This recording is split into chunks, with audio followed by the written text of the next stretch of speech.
수준 높은 신앙인 그런 제목으로 지난주에 이어서 이번 주 한 주간 동안도 같은 주제로 하나님의 말씀을 나누겠습니다. 여러분이 아주 잘 아는 또 많이 또 읽어본 책이죠. 칭찬은 고래도 춤추게 한다라고 하는 베스트셀러의 저자 켄 브랜차드가 이 책을 썼는데요. 이 책을 쓰게 된 배경은 이러합니다. 킹슬러라는 사람이 휴가 중에 머리를 식히려고 미국의 플로리다의 해상동물원에 가서 범고래쇼를 보게 됩니다. 여러분, 고래 중에 제일 큰 고래가 범고래잖아요. 자, 거대한 범고래들이 신비하고 놀라운 묘기를 보여줬습니다. 자, 킹슬러는 이런 생각을 하게 되었습니다. 자, 내 자식이나 부하 직원들 한두 사람을 가르치는 것조차 너무 힘든데 어떻게 말도 통하지 않는 거대한 범고래가 훈련돼서 저런 묘기를 보일 수가 있을까 궁금해서 킹슬러는 조련사를 찾아가서 묻습니다. 거기서 놀라운 지혜와 통찰력을 얻었다 그럽니다. 그래서 칭찬은 고래도 춤추게 한다, 이 책을 쓰게 된 것입니다. 자, 조련사에게 얻었던 그 몇 가지의 지혜, 어떻게 범고래를 훈련할까, 세 가지를 얘기하고 있는데 그 하나가 뭐냐면, 고래는 신뢰가 형성되기 전까지는 절대로 말을 듣지 않는다. 신뢰가 중요하다 그랬습니다. 자, 신뢰가 생길 때까지 인내심을 가지고 계속해서 기다려야 한다. 이게 첫 번째 얘기고, 두 번째는 잘한 일에 초점을 맞춰야 된다. 잘한 일에 초점을 맞추라.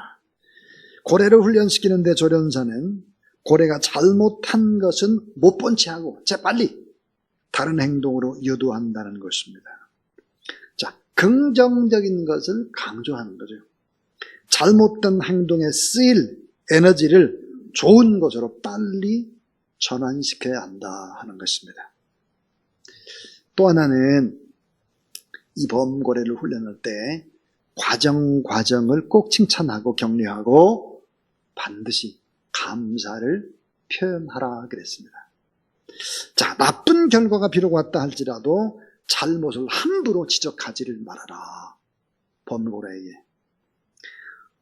더 잘하는 그 일에 격려할 때 기쁨으로 즐겁게 실수한 일들을 다시 일어서게 하고 도전하게 한다라고 하는 원칙이었습니다. 사랑하는 여러분, 거대한 범고래가 기쁨으로 춤추게 하는 방법과 사람을 춤추게 하는 방법이 같습니다. 사실은. 오늘 이 시대에 어떻습니까? 어느 때보다도 칭찬, 격려, 위로, 감사가 필요한 때죠. 이런 표현들이 우리 주변에 참 많이 일어나야 되는데, 우리나라의 여당과 야당의 모습을 보고 있으면 점입가경이죠.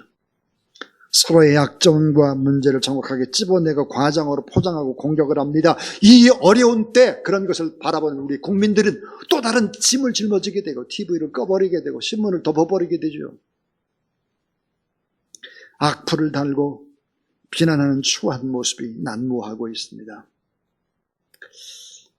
잠언 12장 18절, 칼로 찌름같이 함부로 말하는 것이 있거니와 지혜로운 자의 혀는 양약과 같으니라. 지혜로운 자가 양약과 같다 그랬습니다. 그 말이, 자, 수준 높은 참 신앙인은 누굴까? 양약과 같은 말을 하는 사람이에요. 병든 사람을 치료해주는 약, 적재적소에 귀한 약을 제공해주는 사람, 그 사람이 누굴까요? 신뢰를 주는 사람, 잘한 일에 좀 초점을 맞추는 사람, 칭찬하고 격려하고 위로하고 또 감사로 용기를 주는 사람. 고래도 춤추게 하지만 사람도 춤추게 하죠. 자, 왜 불평, 불만, 원망, 분노를 쏟아낼까? 왜 이런 걸 터뜨릴까? 왜 사회가 점점 이렇게 점점 팽배해질까? 그 나름의 이유가 있습니다. 그러나 공통의 이유는 뭘까? 결핍입니다. 결핍 때문인데요. 자, 상대방에 대한 기대가 있었는데 그 기준이 미치지 못할 때, 평균에도 미치지 못하는 상황에 처할 때 나중에는 불평과 불만을 토로하게 되는 것이죠. 자, 그런데 불평하는 사람들의 입장에서는 그 이유를 물어보면 그 마음이 이해가 되기도 합니다. 저 사람이 그동안 참느라고 참 힘들었겠다, 어려웠겠다, 불평불만하는 사람들의 마음을 헤아릴 수 있습니다. 그러나 우리는 여기서 중요한 진리들을 배울 수 있습니다. 그 첫 번째입니다. 첫 번째는 불평, 불만, 원망의 반응에는 역설이 숨어 있다는 것입니다. 역설. 자, 불평, 불만, 원망 이렇게 계속하는 사람들에게는 역설이 숨어 있습니다. 역설, 패러독스. 자, 결핍 때문에 불평, 불만하지만 그 불평 속에는 결핍이 아닌 남아 도는 것이 있다는 거예요. 그 남아 도는 것이 뭘까? 그 하나가 시간이 남아 돕니다. 남아 도는 시간이 있기 때문에 불평, 불만하는 거죠. 가족들을 돌봐야 하는 치열한, 다급한, 긴박한 갈급함. 이런 것에 처한 어머니, 아버지는 불평할 시간이 없습니다. 죽어가야 하는 사람이 곁에 있는데 불평할 시간이 없죠. 치열한 상사의 고비에서 전투하는 병사는 불평할 시간이 없습니다. 자, 불쌍한 영혼들이 아우성치는 고통의 현장, 사명의 현장, 지금 의식주가 없어 죽어가고 지금 병들어 죽어가는 그런 상황 속에서 불평, 불만을 할 수 있는 시간이 없습니다. 목숨이 위태로운 아들과 딸들, 그들이 경각 중에 있는데 불평, 불만할 수는 없는 거죠. 시간이 남아도는 거예요. 시간. 또 하나는 역설이 있죠. 그게 뭘까요? 지식이 남아도는 거예요. 지식, 통찰력 이렇게 남아도는 것입니다. 자, 불평과 불만과 원망거리를 찾아내는 통찰력, 그걸 비교 분석하는 지적인 힘이 남아도는 거예요.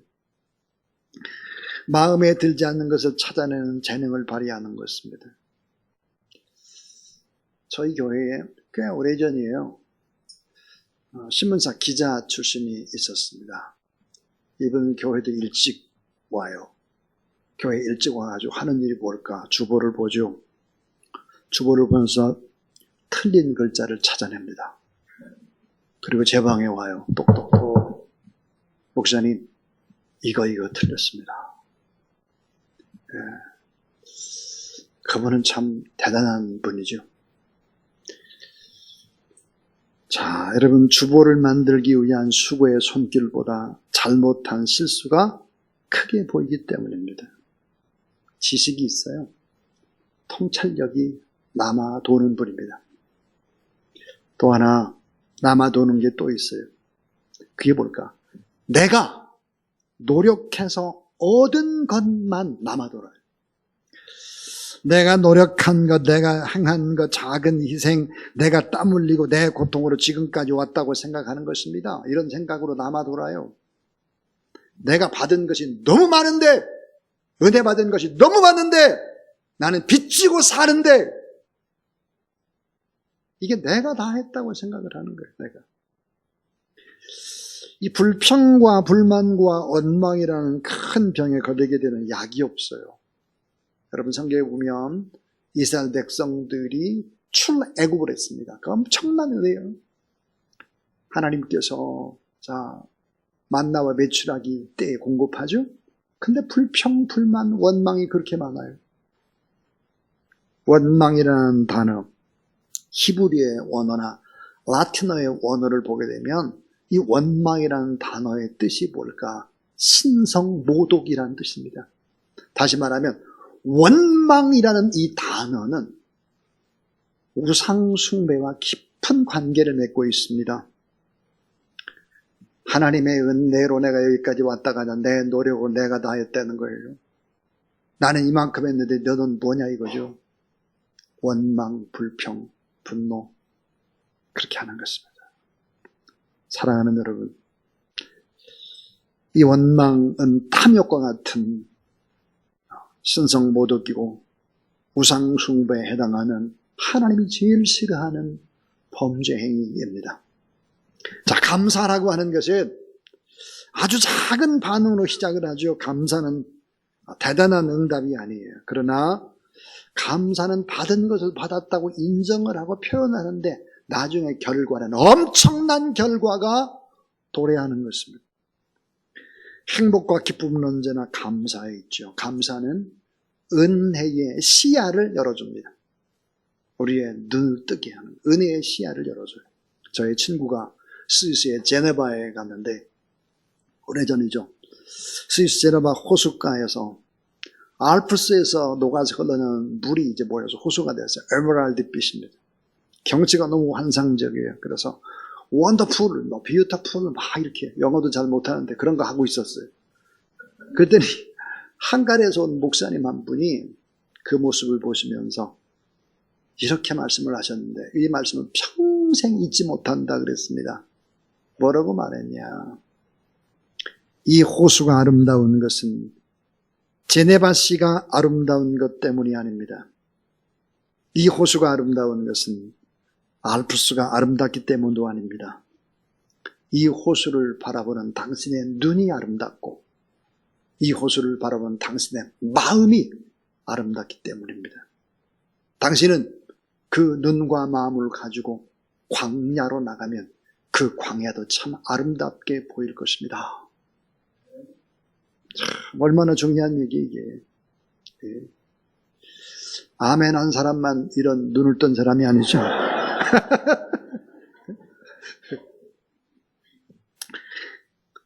환경이 아름다운 게 진짜 아름다운 것이냐 하는 거예요. 호수가 아름다운 것이 진짜 아름다운 것이냐 하는 거죠. 세상 것을 내가 많이 가져야 세상은 아름다운 것이냐? 그것이 아니라는 거죠. 내 눈이 열리고 내 생각이 열리고 내 마음에 천국이 임해야 되는데 예수님께서 그렇게 말씀하셨어요. 여기 있다 저기 있다 천국이 돼도 그렇게 말하지 말아라. 천국은 너의 마음에 있느니라 그래. 여러분 내 마음 안에 의와 평강과 희락이 하나님의 나라 천국을 누려야 죽어서도 천국 가는 거예요. 죽어서도 천국을 누릴 수 있는 것입니다. 우린 지금 우크라이나 사태, 산불, 코로나19, 물가 상승, 수많은 악재에 있습니다. 어려움이 틀림없이 있습니다. 그러나 돌아보면 우리 안 어려울 때 있었습니까? 다 어려웠죠. IMF 때 또 모기지원 사태 맨날 어려움이 있어요. 맨날 어려움. 그러나 그 어려움을 하나님께서 놀랍게도 오히려 대한민국이 도약하는 기회로 그렇게 만들어 주셨다는 사실을 믿으시기 바랍니다. 그 일을 해야 될 사람들이 누굴까 하는 거예요. 그 일을 해야 될 사람들이 우리들이고 그 일들을 할 수 있는 데는 바로 축복의 통로가 교회라는 사실을 믿으시기를 바랍니다. 제가 어제 그저께 금요일 날 중남미 노회장님을 만났습니다. 이 중남미 노회하고 우리 서울 강동노회가 자매결연을 맺었는데 이 중남미 노회 노회장님이 파라과이에서 이제 한인교회를 담당하고 계십니다.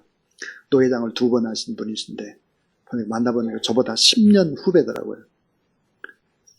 그 남미, 중미 상황이 어떠냐 이렇게 물었어요. 그랬더니 너무 어렵다는 거예요. 왜 어려운가? 원인의 분석이 뭘까? 그러면 옛날에는 LA 쪽에 가서 물건들을 가져다가 중미, 남미에다 공급을 하고 우리 한국 사람들이 그런 일들을 했는데 중국산 것들이 다 들어오면서 그런 상권들이 많이 막히면서 한인들이 너무 힘들어하고 있다라고 하는 것입니다. 그러니까 동시에 교회도 어려워지고 있다. 그렇게 말을 했습니다. 그러면서 우리 같이 얘기를 하면서 어떤 공감대를 이뤘냐면 교회가 얼마나 위대한 일을 하느냐. 교회가 세계에 흩어져 있는 한인교회 디아스포라들 그들을 끌어안고 그들에게 비전을 두고 또 그 한인교회가 또 현장에 나와 있는 선교사들을 돕고, 그래서 교회가 바로 서서 이 축복의 통로의 역할들을 해야 K-팝도 그렇고 한글도 그렇고 민간 외교사들도 그렇고 대한민국이 부흥하고 힘을 쓴 데 있어서 교회만큼 위대한 역할을 감당하는 기관이 없다. 그런 얘기를 서로 이제 나눴습니다. 사랑하는 여러분, 우리는 알아야 합니다. 어려움은 어느 때나 있었습니다. 오히려 이 어려운 때가 오히려 도약의 기회가 되고 우리가 하나님 앞에 기도하고 믿음으로 나가면 반드시 더 잘 되는 역사가 일어나게 될 줄로 믿습니다. 시편 119편 18절, 내 눈을 열어서 주의 율법에 놀라운 기이한 것을 보라 그랬습니다. 우리가 눈이 열려야 되는 그 눈을. 자, 아주 어리석은 부자가 있었습니다. 재물과 지식과 지위가 의미 있고 가치 있다고 생각하는 그런 어리석은 부자. 그래서 창고를 자꾸 막 헐고 더 줬습니다. 확장을 했죠. 그 어리석은 부자를 향해서 예수님께서 이렇게 말씀을 하십니다. 누가복음 12장 20절, 하나님은 이르시되 어리석은 자여 오늘 밤 내 영혼을 도로 찾으리니 그러면 내 준비한 것이 누구의 것이 되겠느냐. 이 어리석은 자여, 어리석은 자여, 오늘 밤 내 영혼을 거둬들이면 어떻게 할래? 그 말이에요. 인생은 무엇입니까? 인생은 시간입니다. 나는 시간의 주인이 되지 못하죠. 하나님이 시간의 주인입니다. 자, 이 시간이 사라지면 재물이나 지식이나 지위는 무로 변하는 거죠. 아무것도 아니에요. 그러므로 우리는 우리가 가지고 있는 재물, 우리가 가진 지식, 우리가 가지고 있는 건강, 이런 것을 통해서 영원히 남을 그 일을 하고 축복의 통로로 그렇게 살다가 주님 부르시면 다 천국 가는 여러분 되길 주의 이름으로 축원합니다. 자, 두 번째로 우리가 살펴볼 것이 있습니다. 두 번째는 불평, 불만, 원망하는 자는 세 가지의 고통이 있다는 거예요. 자, 불평, 불만하고 원망하는 사람들은 삼중고, 세 가지의 아주 깊은 고통이 기다리고 있습니다. 자, 불평, 불만을 할 때 우리에게 주어진 삶의 축복을 누리지 못하죠. 왜 그럴까요? 그의 눈은 없는 것을 봐요. 언제나 모자란 것을 봐요. 잘못된 것을 보고 지적합니다. 그러므로 불평, 불만, 원망하는 사람들에게 찾아오는 고통이 뭘까? 그 첫 번째 고통이 진정한 삶의 행복을 맛보지 못한다 하는 것입니다. 자, 마음속에 숨어있는 불평, 불만, 원망이 결국은 이스라엘 민족을 출애굽시킨 지도자 모세에게 불평의 화살이 돌아가고 결국은 환경을 탓하고 가족들에게도 그 불평, 불만이 돌아가고 결국은 뭐야? 하나님께로 돌아가게 되는 것입니다. 자, 우리는 알아야 합니다. 원망하는 인생은 언젠가 뒤늦게 알게 될 것입니다. 시간이 지나고 나서야 내게 주어졌던 소중한 것을 알게 되고 건강이 사라지고 가족이나 직장이나 친구, 주어졌던 선물이 사라지고 날 때 그때 그 소중함을 알게 되는 것입니다. 늦게 알아요. 이거 늦게. 자, 요나서 2장 9절에 보니까 요나는 지금 어디에 있느냐? 큰 물고기 뱃속에 있습니다. 나는 감사하는 목소리를 주께 제사를 드리며 나의 소원을 주께 갚겠나이다. 구원은 여호와께 속하였나이다 하니라 그랬습니다. 물고기 뱃속에서 이런 고백을 하지 말고 땅에서 이런 고백을 하면 얼마나 좋겠습니까? 어리석은 자는 누구입니까? 나중에 이런 고백을 해요. 나중에. 그래서 이 삼중고 가운데 두 번째 해당하는 고통이 뭘까? 후회입니다. 후회. 고통의 또 다른 이름 후회인데요. 이 후회는 첫 번째 고통보다 더 큰 아픔으로 다가옵니다. 단테의 신곡 지옥문 앞에 써있는 글이 있습니다. 그것은 이런 글귀죠. 여기 들어오는 그대들이여 모든 희망을 다 버려라. 여기 들어오는 그대들이여 모든 희망을 다 버려라 그랬습니다. 단테의 신곡 지옥편에 보면 황량한 슬픈 도시, 영원한 고통의 사람들, 버림받은 망자들이 우울거리며 후회하는 곳이다 그랬습니다. 지옥은 어떤 곳일까? 지옥의 정서는 후회가 가득한 곳입니다. 후회하면서 뭐예요? 영생하는 것입니다. 후회하면서 영생하는 거예요. 그래서 지옥에서 들리는 소리가 있대요. 에이씨, 그 다음에 껄껄껄 그런데요. 에이씨, 그때 그거 할걸. 그렇게 살지 말걸. 껄껄껄 하는 소리가 지옥에 가득 들린대요. 네. 자, 세 번째 고충이 뭘까요? 자, 첫 번째는 행복하지 못하다. 두 번째는 후회하다 그랬는데 세 번째는 더 나쁜 거예요. 그 세 번째가 뭘까요? 그것은 후손에 계속되는 저주입니다. 우리 아들, 딸들, 우리의 후손들이 잘못되는 거예요. 여러분, 원망하고 불평은 아까 우상숭배와 같다 그랬습니다. 3, 4대까지 저주가 계속되는 거죠. 자, 부모님 또는 선생님께서는 우리가 꼭 기억해야 될 것이 있죠. 그건 뭐예요? 삶으로 가르친 모습은 그대로 남습니다 하는 거예요. 자, 자녀들, 엄마 아빠가 어떻게 살았나, 또 우리 선생님들이 어떻게 했고 우리 교육자들이, 목회자들이 어떻게 했나, 이게 다 각인되어 있는 것입니다. 삶으로 가르친 것은 그대로 남아요. 그러니까 결국은 원망, 불평, 불만, 또 분노하면 감사보다 파급력이 훨씬 더 큽니다. 부정적인 면 씻어내기 위해서는 긍정적인 노력이 몇 배를 더해야 하는 것이죠. 자, 한 방울의 먹물, 한 방울의 잉크가 깨끗한 물로 씻어 버려지기 위해서는 많은 물을 부어야 하는 것입니다. 훨씬 더 어려운 거죠. 자, 시편 50편 23절, 감사로 제사를 드리는 자가 나를 영화롭게 하나니 그의 행위를 옳게 하는 자에게 내가 하나님의 구원을 보리라 그랬어요.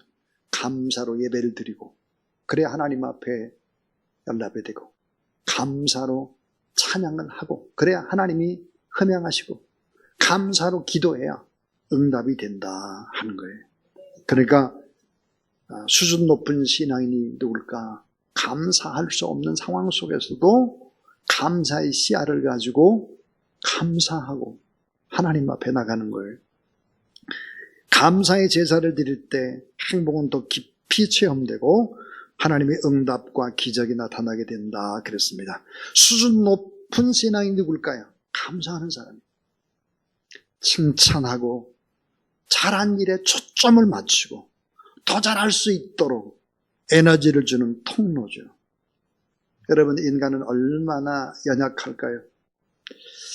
얼마나 작은 것이라도 평생의 의미로 남을 수 있는 것들이 있습니다. 그것이 무엇일까? 나의 어머니 아버지가 했던 말이나 행동, 또 아주 가까운 우리의 자녀들, 이 가까운 사이에 했던 이야기들은 흩어 지나가는 법이 없습니다. 1993년입니다. 1993년 8월에 주사랑교회 전교인 여름 수련회가 있었습니다. 29년 전이에요. 전 29년 전의 일을 생생하게 기억을 합니다. 강릉의 작은 초등학교에서 수련회가 열렸는데요. 수련회 마지막 날입니다. 마지막 날, 마지막 밤, 예배드리고 난 다음에 캠프파이어도 있고 이제 마지막에 뜨겁게 이제 기도하고 있는 휘날리를 장식해야 될 밤입니다. 제가 이제 설교를 이제 하게 되는데요. 자, 학교였기 때문에, 교실이었기 때문에 이런 강대상이 없어요. 교탁이지. 그래서 이제 제가 설교를 이제 합니다. 저는 이제 설교를 지금도 뭐 여러분 알다시피 원고를 다 적습니다. 오늘처럼 이런 노트에 이렇게 한 게 아니고 이제 그냥 낮게 종이에 이제 했는데 10장이 넘죠. 예, 그렇게 다 했는데 날이 뭐 많이 덥고 그러니까 한 청년이 내가 더 한다고 그래가지고 선풍기를 3단으로 올렸어요. 설교를 하는데 3단으로 올리니까 원고가 다 날아가 버렸어요. 한번 생각해 보세요. 원고는 다 날아갔는데 이게 어떻게 해요? 제가 30대 중반의 나이였기 때문에 설교에 대한 그런 경험들도 모자르고 임기응변을 어떻게 할 수도 없죠. 주섬주섬 주워다가 설교를 횡설수설을 하게 되는데 얼굴이 뭐 누르락 부르락 하죠. 제가 설교를 어떻게 했는지 모르겠어요. 죽 썼죠 뭐. 너무 실망이 갔어요. 이거 어떻게 하나. 이렇게. 너무 낙심이 돼서 제 다음에 이제 목사님이 이제 기도 인도를 하고 저는 이제 밖으로 나왔습니다. 초등학교 운동장에 이제 의자에 이렇게 앉아 있는데 달빛은 환하게 빛나는데 야 설교 되게 못했네 이런 생각을 하고 있는데 저희 아들이 왔어요. 저희 아들이 초등학교 5학년입니다. 근데 저에게 뜻밖의 이런 말을 했어요. 아빠는 어떻게 그렇게 설교를 잘해요? 전 그때부터 제가 설교를 잘하는 줄 알았습니다. 농담입니다, 농담. 근데 저희 아이가 그 얘기 해준 게 지금도 잊혀지질 않습니다. 아빠는 어떻게 그렇게 설교를 잘해요? 그저 설교 다 죽 썼다고 생각하고 있는데, 아들이 이제 그런 얘기를 해주었습니다. 여러분, 제가 왜 지금까지 그것을 기억하겠습니까? 가장 힘들어할 때, 그 작은 이야기 하나가 평생에 갈 수 있는 것이 인간입니다. 그래서 저는 그대로 적용을 합니다. 우리 김교희 목사님이 이제 새벽에 설교를 열심히 준비해서 새벽 하나님의 말씀을 증거하고 유튜브에 올리잖아요. 그럼 제가 그것을 김교희 목사님, 아버님 목사님한테 보내드립니다. 그럼 제가 이제 글을 써서 보내죠. 설교가 너무 좋습니다. 어떤 때는 명설교입니다. 꼭 들어보시고 칭찬 좀 해주세요. 제가 김효진 목사님 설교도 마찬가지. 설교를 듣고 난 다음에 유튜브에 올라오면 어머니 목사님께 보냅니다. 그리고 김효진 목사님 설교가 참 좋습니다. 꼭 들어보시면 좋겠습니다. 그리고 제가 보내죠. 또 격려해 주시고 칭찬을 해 주세요. 제가 그렇게 하죠. 사랑하는 여러분, 우리 꼭 잊지 말아야 될 것이 있습니다. 불평하고 불만나고 원망하잖아요. 이런 거 자주 하는 사람은 시간에 남아도는 사람, 지식이 아주 뛰어난 사람들이에요. 비교 분석하니까요. 그런 사람은 내가 노력한 것이 크다고 생각하는 사람입니다. 어리석은 사람이죠. 이런 불평, 분만, 원망하는 사람들에게는 3가지 고통이 있다 그랬어요. 하나가 행복을 맛보지 못해요. 후회하게 됩니다. 자손들이 잘 되지 못합니다. 또 불행해 악순환이 계속되는 것이다 하는 거예요. 그런데 결론은 이거예요. 따라하세요. 절대 믿음, 절대 감사. 자, 절대 믿음, 절대 감사예요. 절대 믿음, 절대 감사. 감사가 뭘까? 감사는 선택입니다. 선택. 다니엘도 다윗도 사도 바울도 감사를 선택했죠. 찰스 스윈돌이라고 하는 아주 유명한 강해 설교자입니다. 그분은 이런 얘기를 하고 있습니다. 문제의 10%는 객관적인 사실이지만 나머지 90%는 우리의 반응에 의해서 결정된다 그랬습니다. 참, 여러분, 문제의 10%는 객관적인 사실이지만 90%는 우리가 어떻게 반응하느냐에 따라서 행복도 되고 불행도 되는 거예요. 성공도 되고 실패도 되는 거죠. 감사는 뭐예요? 선택입니다. 또 하나 감사는 능력입니다. 능력. 감사가 능력이에요. 그래서 아까 감사로 예배드리고 감사로 찬양하고 감사로 기도하면 다 응답받기 때문에 감사 자체는 엄청난 능력이에요. 이게 능력. 그래서 오늘 여러분이 꼭 잊지 말아야 될 것이 뭘까? 감사가 이게 능력이라면 어떻게 되죠? 따라하세요. 미리미리 먼저 감사하라. 미리미리 감사하는 게 미리미리. 이 일을 돌아보면서 감사하지 말고 하나님 제가 이런 계획이 있는데 이렇게 될 줄로 제가 믿고 감사합니다. 미리미리 감사하는 여러분 되길 바랍니다. 그게 여러분 능력인 거예요. 미리미리 감사하라. 미리미리. 결과가 보여야죠. 그건 믿음 없는 사람이고 수준 낮은 사람이 하는 거예요. 미리미리 감사하라. 또 하나는 감사는 배워야 하고 훈련해야 한다는 것입니다. 이 감사는 배워야 돼요. 엄마 아빠로부터, 위에 있는 신앙의 스승들로부터, 장로님들로부터, 권사님들로부터, 교구장님들로부터 배워야 돼. 훈련해야 돼. 시편 57편 여러분 잘 아는 대로 다윗이 토굴 속에 있을 때입니다. 토굴 밖에는 지금 사울이 이 다윗을 잡으라고 보냈던 특공대가 있습니다. 근데 뭐라고 얘기하냐? 주여 내가 만민 중에서 주께 감사하오며 문나라 중에서 주를 찬송하리다 그랬습니다. 바울이 빌립보 4장 11절 로마의 감옥 속에서 내가 궁핍함으로 말하는 것이 아니라 어떠한 형편이든지 나는 따라하세요. 자족하기를 배웠노라. 배웠습니다. 감사는 배우고 의지적으로 훈련하지 않으면 안 된다. 감사는 능력이다. 그러면 미리미리 빨리빨리 하나님 앞에 감사하라. 감사는 반응이면서 동시에 선택이다. 그랬습니다. 자, 여러분 종교개혁의 5대 정신이 뭡니까? 오직 5개인데요. 오직. 그래서 five solas 그래요. 이 5가지가 뭘까? 오직 성경입니다. 오직 성경 첫 번째. 또 하나는 오직 예수 그리스도. 오직 은혜요. 오직 은혜. 오직 하나님의 은혜. 또 하나는 오직 믿음입니다. 오직 하나님께 영광입니다. 이게 이제 종교개혁의 5대 오직 솔라 fives 그래서 이 5가지인데 저는 여기다가 하나를 더 붙여야 된다고 생각하는 사람입니다. 그 6번째가 뭘까? 오직 감사입니다. 오직 감사. 하나님 앞에 감사로 인생의 승부수를 띄우는 그런 여러분 되기를 주의 이름으로 축원합니다.